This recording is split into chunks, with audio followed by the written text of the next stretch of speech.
Choji lebih ke arah geng kapak sih.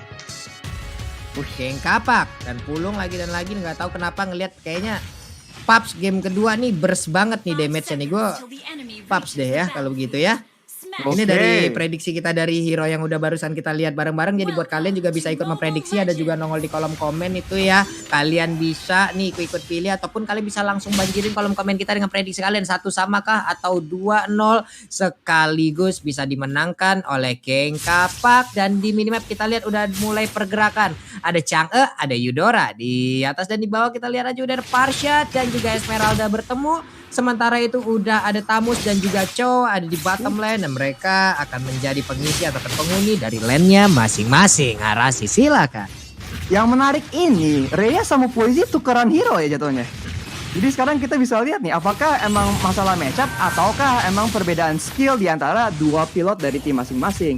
Dan di sini katanya play-nya akan berada di atas karena kalau mereka bikin play sekarang dan dapat keuntungan, mereka bisa langsung bikin play buat turtle-nya sekalinya turtle-nya udah spawn nih kayaknya. Yap. Berarti untuk kali ini kita lihat aja Benedetta-nya akan menjadi roamer kan? Bener aja. Benedetta yang menjadi roamer. Ini kalau sekalinya Benedetta diambil itu akan membuat orang pusing, Pak. Ini orang mau ditaruh di mana masalah ini hero gitu. Dia bisa di mana-mana aja. Sebab barusan kita lihat juga berhasil untuk mengirimkan sebuah stun terhadap Benedetta, tapi Benedetta terlalu kuat, terlalu cepat mobilitasnya, terlalu tinggi flame shot ditembakkan tapi bensinnya habis di tengah jalan. Andai tadi ada jarak sedikit lagi maju ke depan, kelar itu Benedetta dengan jarak sejauh itu. Buset, damage-nya dari flame shot boleh-boleh itu mah. Boleh-boleh sih, American Sniper dari jauh. Dan di sini ada perbedaan antara Chang'e sama ini ya, sama Beloboy mengkontes Pryo di mid, tapi susah karena emang Chang'e sama Vero lebih bagus jauh dibandingkan sama Eudora. Harusnya Paps nih akan coba mencari play di game ya. Dan di sini, Hazi masih coba fight. Benzi ada pertukaran dikit, Cheesecake masih coba bikin play tapi sayang sekali nggak ada yang bisa ditukar balik oleh tim Paps. Tapi sini Benzi going back in, Benzi lagi nih lihat dikit lagi, sayang banget. Sayang banget, sedikit lagi loh tadi. Itu apa yang udah dilakukan oleh Johan udah baik banget gitu loh, dilemparkan. Walaupun tadi ada Rhapsody yang belum ready ya. Hampir aja tadi bisa mendapatkan langsung ke arah Benedetta ataupun untuk Penezi-nya bisa mendapatkan 2 orang sekaligus. Cuman untuk sekarang ada keuntungan yang berhasil diambil, ada Turtle yang udah berhasil diamankan. Sama-sama memiliki high ground, tapi sekarang kita lihat ada purple buff yang menyelimuti tubuh Ten. Hey! Coba mengaku dan jujur purple buff siapa yang kamu amankan itu Ten. Gue yakin nih purple buffnya Granger yang diambil nih. Purple buffnya Paps yang diambil nih. Langsung di meteor shower sama dia, yakin gue nih. Coba lihat, Chang'e-nya datang bawa purple buff. Ada Jawhead Cheesecake-nya yang mencoba untuk mengejar satu orang tersebut. Langsung dimandiin aja, meteor shower-nya diaktifkan. Ada Eudora juga yang udah mulai mendekat, namun pergerakan juga udah mulai menjauh lagi dari satu hero ke hero yang berbeda. Arashi. Ya, kira-kira ini win condition dari kedua tim ini bagusnya apa ya? Menurut lu gimana nih Choji? Sebagai analis kan siapa tahu. Kalau menurut gue sendiri ya. Iya oke. Kalau dari menurut gue sendiri sih keduanya sih masih punya hero-hero team fight ya. Apalagi dengan adanya Rhea sekarang lihat positioningnya udah enak banget. Cuman sayang sekali memang itulah apa namanya resikonya ya punya hero planting seperti seorang Farsha, dimana kalau misalkan langsung ditusuk begitu saja sama seorang Vinci dan juga Raya, ini backline-nya udah nggak bakalan bisa tidak bakalan bisa tertahankan gitu loh, kecuali udah ada Cheesecake yang bisa menahan. Jadi kalau untuk geng kapak sendiri menurut gua ya mau hajar tim fight ya hajar aja gitu loh untuk kondisi menangnya. Sebenarnya kalau dari Pop sendiri dia harus bisa mempertahankan seorang Ray di sini, karena kenapa kalau misalkan zonnya nggak ada otomatis geng kapak juga bakalan free banget untuk melakukan rotasi. Oke ya.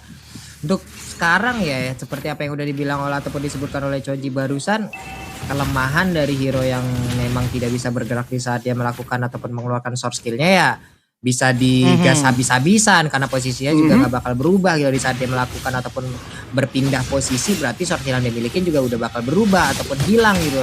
Jadi akan ada plus minus lagi, semua di bagian bawah 3 orang sekaligus akan mengeroyok langsung ke arah Tamusnya, dimandiin lagi dengan adanya satu meteor shower di bagian belakang. Phantom Slash yang dimiliki oleh Benedetta juga dikeluarkan.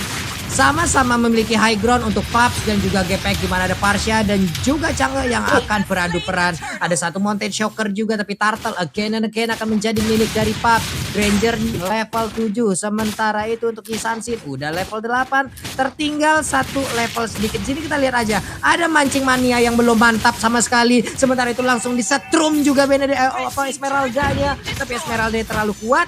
Mereka berhasil mendapatkan satu outer turret yang ada di bagian atas, tapi di mirroring langsung di bagian bawah arahnya. Ya seperti ini mirip ya kayak di game sebelumnya, tapi sebaliknya tuh kalau GPX udah kehilangan turtle, mereka nggak puas gitu. Biarpun mereka udah keluarin 3 orang buat nge-take down Poise di yang pakai Tamus, mereka sekalinya tahu kalau mereka musuh udah ambil turtle, mereka langsung coba trading untuk ambil tower. Jadi lebih efisien dibandingin sama Paps di game sebelumnya sih. Jadi very well played so far. Oke, ini asik nih kalau Arashi dong ngomong bahasa Inggris tuh asik banget. Very well played so far. Oke. Maaf, kebiasaan. Enggak apa-apa Arashi, enggak apa-apa. Very well played so far tuh. Ini kalau Pule ngomong kayak begitu, lidah udah mulai patah juga. Alex Final Blow dikeluarkan kali ini, sedikit lagi HP tersisa. Langsung hilang dengan sangat cepat sekali. Meteor Shower dikeluarkan juga untuk memandikan satu wave minion di bagian tengah. Tapi di atas kita lihat aja ada pergerakan mengendap-endap dari Chow-nya. Ingin mendapatkan satu inner turret. Tamus masuk ke bagian dalam, mencoba untuk menggagalkan. Tapi sepertinya untuk kali ini ada Wave Dragon yang langsung dikeluarkan begitu aja. Walaupun untuk Chow-nya langsung dihantam perutnya, sesak napas lambungnya geser, limfanya juga udah mulai berpindah tempat, dan Chang'e ada garis kecil yang menaiki bulan di bagian atas pun harus menghilang dengan sangat cepat sekali. Dengan niat yang sangat baik tadi ingin membantu ke arah Chow-nya, cuman untuk kali ini ada opposition yang dimiliki oleh Esmeralda hingga membuat dirinya juga menjadi bertambah sudah jumlah korban dari tubuh GPX. Ya, sayang sekali ya dari tim GPX tadi kayaknya sudah lumayan bagus, tapi akibatnya mereka masuk ke dalam team fight itu satu persatu dan akhirnya jatuhnya dikeroyak terus ya sama 3 member dari Paps. Jadi Paps sudah bikin play yang bagus banget. Terus sekarang Poise balik di atas dan member-member tim dia balik ke arah bawah. Ya. Ini Tamusnya udah mulai menunjukkan aksinya. Ada Wave Dragon, Joretnya. Satu robot ini udah dipastikan akan ada beberapa penyok di dalam tubuhnya. Mungkin selainnya akan langsung pergi ke Last Cut of Magic untuk langsung memperbaiki di mana metal tubuhnya yang udah langsung penyok dikeroyok ataupun ditendang tadi oleh Chow. Wave Dragon on point, masuk outer turret, Argo turretnya memakan langsung pergerakan Jowhead. Baik sekali. Silakan Choji, ini dia itemnya. Iya, kalau dilihat dari early-nya GPX di sini sudah mengamankan dari seorang Hazim yang sudah mengamankan Yihunsin dengan Blade of Despair-nya. Sementara dari Benedetta sendiri karena ini Benedetta Roamer, waduh nih Benedetta Roamer ya dengan item yang sudah Lena Shield untuk mengurangi damage yang masuk dari Parsha juga Eudora. Mengingat dari Parsha Eudora ini lebih ke arah burst damage, tidak seperti Chang'e yang continuous damage, otomatis damage juga tidak akan terlalu berasa kepada badan seorang Benedetta. Sementara dari Pop sendiri sih oke lah, udah ada 2 magic damage ya. Tar dulu Pak Pulung, silakan Pak Pulung. Wow. Dimandiin lo dadakan kayak begitu, cuma tertinggal di bagian belakang. Hey, what? Apa yang terjadi? Oh my god, baik banget ada satu orang tertinggal tadi dari GPX. Entah bagaimana ceritanya dia bisa masuk ke dalam lini pertahanan ataupun kerumunan pemain dari Paps. Bahkan di tempat yang berbeda ada Yisansin yang langsung dikejar habis-habisan. Yisansinnya pun tumbang di bagian tengah. Bisa aja pemain dari Paps mendapatkan ke arah satu outer turret ataupun center turretnya. Esmeralda mencoba menjogetin tapi malah disetrum. Ini sedikit lagi HP tersisa, tapi apa yang terjadi? Masih memaksakan keadaan aja untuk Granger ingin mendapatkan satu outer turret dengan darah yang begitu sedikit, tapi untungnya dia berhasil untuk mendapatkan outer turret tersebut dan Purple Buff kali ini akan diamankan oleh player dari Paps. Sekarang Paps tuh udah nge-push semua lane-nya ya, dan mereka bikin play buat tower di bawah. Dan di sini GPX sepertinya langsung ke atas dan mulai set up buat cari kontrol, dan harap-harap mungkin mereka ingin mengambil Lord ini dan memakai Lord ini buat mungkin bikin play makro di mana mereka bisa menggunakan Rhea sekali lagi untuk bikin play yang bikin Paps agak bingung. Ya, biar di bawah juga nih. Bottom lane-nya udah langsung mau diambil juga. Inner turret udah dipastikan langsung roboh.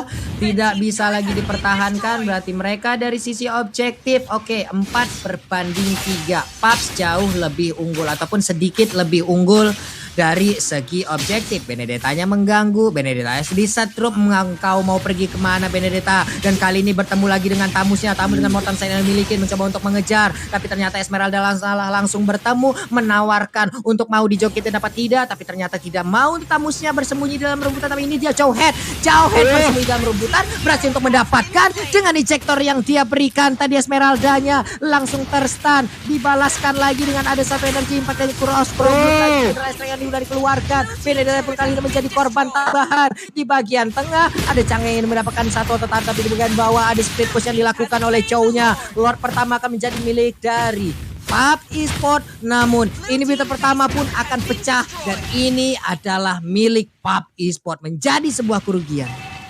Dan sekali lagi kalau Rea, menurut aku sendiri ya, untuk kayak pertukaran antara Lord dan inhibitor sebenarnya nggak terlalu beda jauh ya, apalagi sekarang Lordnya juga belum ke enhance, jadi tidak terlalu kuat banget. Cuman ada one on situation di bottom lane dan balik ke Papulung. Yap, masih santai aja nih pertarungan seperti mereka udah punya Lord gitu. Mereka harusnya bisa mengatur tempo gitu loh, Arasi ataupun Choji. Ini mereka hanya tinggal santai, ngeliat dulu. Nih mereka mau ngambil yang di atas apa yang di tengah. Mereka mau ngeliat gimana. Tamusnya sendirian di bagian bawah, tapi ternyata mereka berkumpul bersama-sama. Tamusnya seorang diri melemparkan Molten Side-nya. Lordnya udah mulai dimandiin, dicoba dilindungi ataupun di body block. Jauhead dan juga Tamus guna menyelamatkan pergerakan dari Lord dan bisa masuk ke dalam area pertahanan dimiliki oleh GPX. Bahkan untuk kali ini kita lihat aja Vader Item dan juga satu Rhapsody tadi bekerja sama dengan sangat-sangat baik. Dua orang dari GPX pun langsung menghilang dengan sangat cepat. Udah ada satu panahan yang langsung di charge begitu aja. Akankah ini menjadi kesempatan untuk PUBG Esport bisa menyamakan kedudukan? Tapi ternyata ingin mendapatkan Way of Dragon, malah disetrum oleh Eudora-nya dan dipastikan dengan tegangan listrik sebesar itu yang bisa mengaktifkan listrik sekecamatan rawa belong. Jauhnya gosong di sana. Ya, dan Chow-nya langsung di burst tanpa counterplay. Stunnya belum lepas pun langsung sudah lenyap saja ya Pak Pulung. Emang burst dari Eudora emang sakit banget. Berapa juta pol itu Arasi? Sekali ngegeber kayak begitu listriknya. Sekarang kita lihat Belo Boy dengan Eudora-nya. Balik dulu, dia masih bisa selamat, masih punya kesempatan hidup, santai lagi permainan. Oke. Yap. Jadi kita harus lihat Paps dengan keuntungan begini. Oh, replay Choji. Nah ini balik lagi ya, di mana di saat gue bilang kalau zoningnya aman ya, dari tim PUBG juga aman dan terbukti banget dari Riz ini perih banget.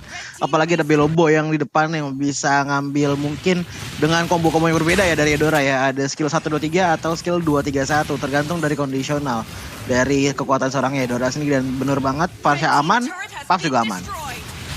Dan menurut gua Cowoknya,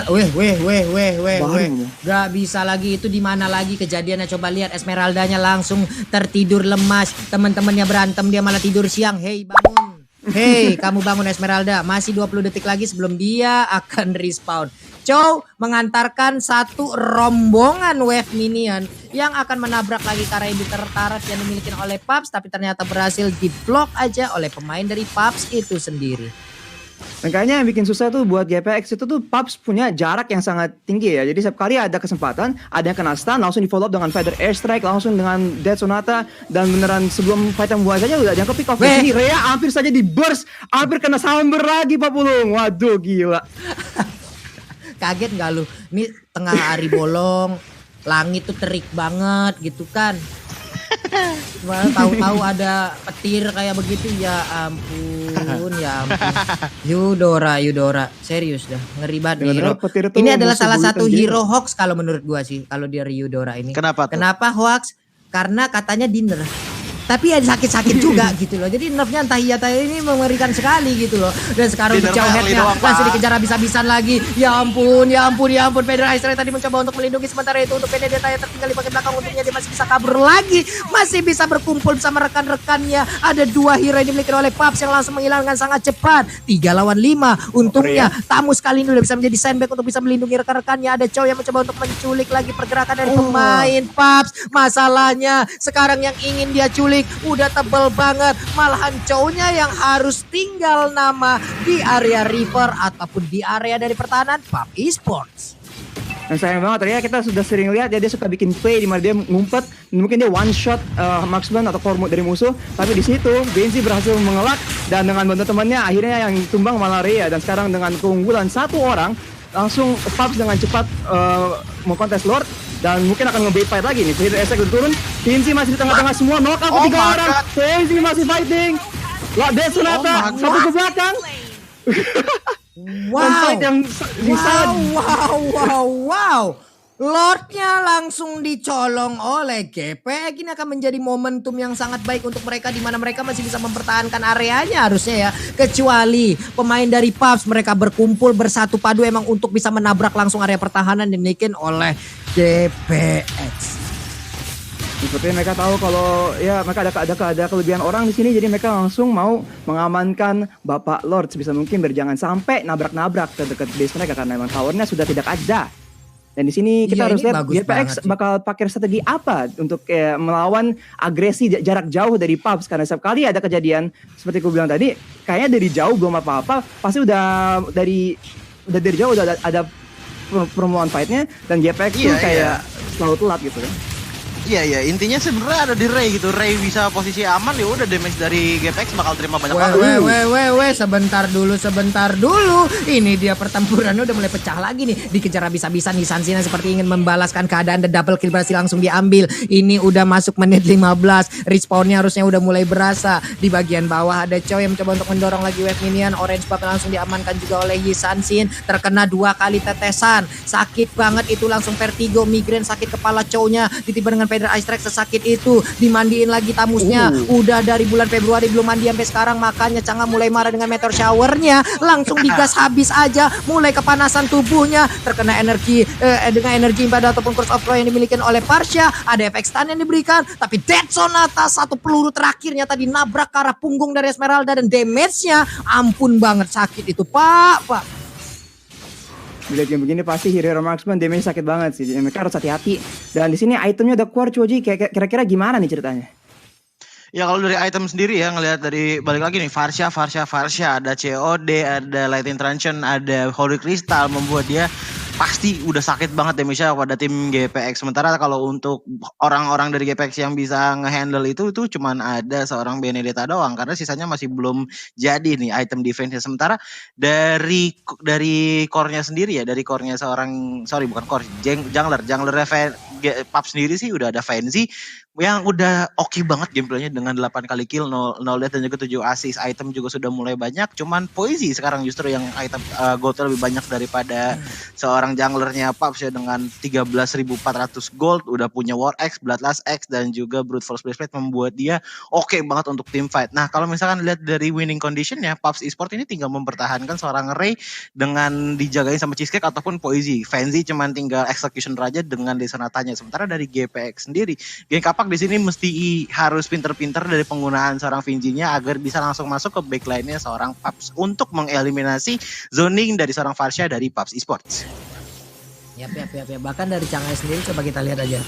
Memang ada Radiant Armor gitu loh yang udah langsung dipasang ke Tinggal. Untuk kali ini kita lihat sakit banget itu damage-nya. Diawali dari Meteor Shower, udah ada Isansin juga, walaupun untuk kali ini Esmeraldanya harus meregang nyawa, tapi Eudora udah berhasil langsung diamankan begitu aja, pengen udah diaktifkan juga. Apalagi Inferno, Benedetta yang ingin langsung balik arah, tamusnya pun harus balik lagi bersama rekan-rekannya mempertahankan area defensif yang mereka milikin. Jauh melihat dari kejauhan, udah ada satu shockwave yang langsung dikeluarkan di Meteor Showerin lagi, dimandiin lagi. Cownya akan mengeluarkan satu Wave Dragon, tapi ternyata Jowhead maju ke bagian depan, siap untuk mengeluarkan ejectornya, tapi tidak ada satu orang pun yang berhasil dia lempar, karena Lord sekarang 10 detik lagi akan siap untuk langsung dikontes oleh kedua tim ini. Siapa yang akan mendapatkan Lordnya? Menurut Arasi, siapa kira-kira akan mendapatkan Lord kali ini Arasi? Oh, di posisinya GPX sekarang actually Rhea sekarang dijompatin Benzi and Poisi. Kalau Desonata 3 peluru lagi dia kena Benzi masih lanjut terus. Akhirnya dia harus mundur karena di zone sama Hazim. Tapi seperti gue baru mau bilang, GPX hanya ada punya unggul jumlah, jadi mungkin mereka bisa paksa Lordnya lebih cepat. Tapi ternyata karena play dari PUBG barusan, mereka terpaksa mundur karena Rhea hampir di take down dengan Desonata dari Benzi. Wah, iya walaupun dari kill count-nya lebih banyak PUBG ya, 20 dibandingkan 10. Cuman dari PUBG gue ngeliat kayaknya udah mulai kehilangan tempo nih permainannya. Ada inisiasi Pak Pulung, silakan Pak Pulung. Nah, itu dia satu Falling Star Moon tadi langsung dilompatin begitu aja, shutdown pun langsung berhasil didapatkan oleh pemain dari GPX. Ini akan menjadi sebuah keuntungan untuk mereka karena tidak ada retribution lagi yang dipastikan bisa mengganggu ke arah Lord yang terhormat. Lord menit ke-19, atributnya udah full, dia udah otot kawat tulang besi, siapa yang maju sini gua beri lah pokoknya tuh ya sama dia itu. Dan di sini dengan dead timer 36 detik masih untuk BNZ di spawn. Apakah GPX akan main tempo dan main lebih agresif, Coji? Menurut lo di sini buat kemenangan mendingan GPX mainnya gimana nih dengan menggunakan Lord yang udah empowered? Gini loh, kalau lihat dari kekuatan Epasivo sendiri kan balik lagi ke menurut gua udah kehilangan tempo ya. Asalkan pressure yang diberikan sama GPX tidak terlalu overcommit, entah itu dari tekanan Chang'e menggunakan Meteor Shower ataupun Hazim dan juga Finzi dengan area of effect-nya. Sebenarnya geng Kapak masih bisa menang kalau misalkan pressure-nya bagus tanpa overcommit. Sekali lagi, pressure-nya bagus tanpa overcommit. Karena takutnya di saat lagi ada tim yang ngasih pressure, justru dia malah kayak ngeliat chance yang sebenarnya slim kesempatan menangnya, tapi malah dipaksakan. Seperti kayak misalkan ngedrive terlalu dalam, atau misalkan dari Hazimnya terlalu maju, tapi lo sudah mulai pas. Lordnya coba lihat tuh sekali ngegeprek tadi, sakit banget. Alecto Final Blow dikeluarkan juga untuk kali ini. Kita lihat aja pergerakan dari pemain GPX udah siap untuk mendapatkan kemenangan pertama mereka ataupun match pertama mereka. Sementara itu Way of Dragon belum juga terlihat sampai sejauh ini dan juga best turretnya udah langsung dikikis sedikit demi sedikit. Siapa yang akan memenangkan? Dan ternyata GPX 2-0 tanpa balas. Ini dia kemenangan ataupun match pertama untuk GPX. Aduh, GPX menang.